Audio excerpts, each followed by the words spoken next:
अस्सलामुअलैकुम जी, welcome back to my channel. कैसे हैं आप सब। बाज़ार जैसे फ़्रेंच फ्राइज़ अब घर पर बनाए, वो भी सिर्फ 10 मिनट में। कोई झंझट ही नहीं, ना उबालने की टेंशन। आप देख सकते हैं कि कितनी क्रिस्पी और क्रंची बने हैं, बिल्कुल बाज़ार जैसे। तो इन क्रिस्पी फ्राइज़ को बनाना शुरू करते हैं। तो इसे मार्केट स्टाइल क्रिस्पी बनाने के लिए 2 टेबलस्पून कॉर्नफ्लोर डाल देंगे और 2 टेबलस्पून ही हम इसमें डालेंगे मैदा। ये भी फ्राइज़ को क्रंची और क्रिस्पी बनाएगा। बस इसकी मिक़दार का आपने ख़ास ख्याल रखना है। अब हम इसमें डालेंगे बेसन। ये भी फ्राइज़ को बहुत ही क्रिस्पी क्रंची सा बनाएगा।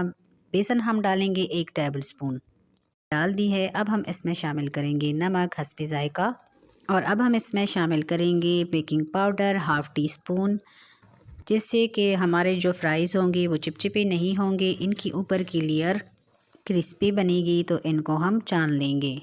अब हम इसमें शामिल करेंगे कुछ सीक्रेट्स मसाले। 1 टेबलस्पून भरकर पेरी पेरी मसाला डाल देंगे। 1 टेबलस्पून हम इसमें चिली फ्लेक्स डाल देते हैं। अब इसमें थोड़ा सा पानी डाल देंगे और मिक्स करते हुए इसका एक गोल बना लेंगे, जैसे कि हम आलू के पकौड़ों के लिए बनाते हैं। इस गोल में कोई भी गुठली बाकी नहीं रहनी चाहिए, एकदम स्मूथ सा होना चाहिए। ये इस तरह का होना चाहिए। ऊपर से नीचे की तरफ आप डालेंगे तो एक तार सी बनने लगे, देखें। और चम्मच पर इस तरह की कोटिंग होनी चाहिए। बस इसको साइड कर देंगे। यहाँ पर मैंने आलू ले लिए हैं आधा किलो। आलू को छील कर मैंने धो दिया है और इसको अच्छी तरीके से सुखा लिया है। याद रहे, काटने के बाद हमने इन्हें नहीं धोना, वरना हमारी कोटिंग सही से नहीं चढ़ेगी। तो एक साइज़ में इनको काट दे। मैंने छुरी से काट लिया है, आप मशीन से भी काट सकते हैं। अब इन फ्राइज़ को उस अमेज़े में डाल देंगे जो हमने तैयार कर लिया था और अच्छी तरह से मिक्स कर देंगे। अच्छी तरह से मिक्स करेंगे ताकि कोटिंग एकदम मज़बूत और बराबर लगे। यहाँ पर तेल को गरम कर लिया है, बहुत ज़्यादा गरम भी ना हो, जैसे कि कचौरी या समोसे के लिए गरम करते हैं।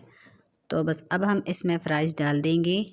फ़्राइज़ को कढ़ाई में डालने का भी एक तरीका होता है। एक साथ मुट्ठी भरकर ना डालें, हाथ हिला हिला कर डालें, जैसे कि आपको दिख रहा है। और डालने के बाद 1 से 2 मिनट तक आपने इनको बिल्कुल भी नहीं छेड़ना। 2 मिनट बाद हल्के से इसको मिक्स करें और 4 से 5 मिनट तक आपने इनको मीडियम फ्लेम पर कुक करना है, ताकि ये हल्के से सख्त हो।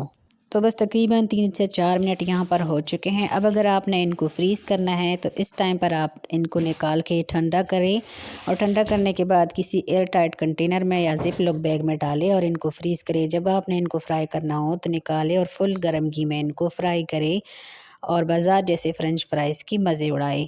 मैं यहाँ पर इनको फुल फ्राई करने लगी हूँ, तो वापस से डाल दूँगी और फुल गर्म घी में 1 मिनट के लिए दोबारा से इनको फ्राई करना है, ताकि इनका प्यारा सा खूबसूरत सा गोल्डन सा कलर आ जाए और ये क्रिस्पी भी हो।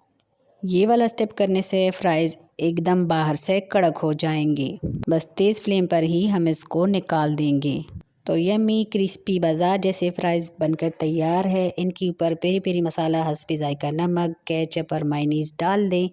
एंजॉय करें। रेसिपी अच्छी लगी तो लाइक कर दें, साथ ही चैनल को भी सब्सक्राइब कर दें। अगली वीडियो तक अल्लाह हाफिज़।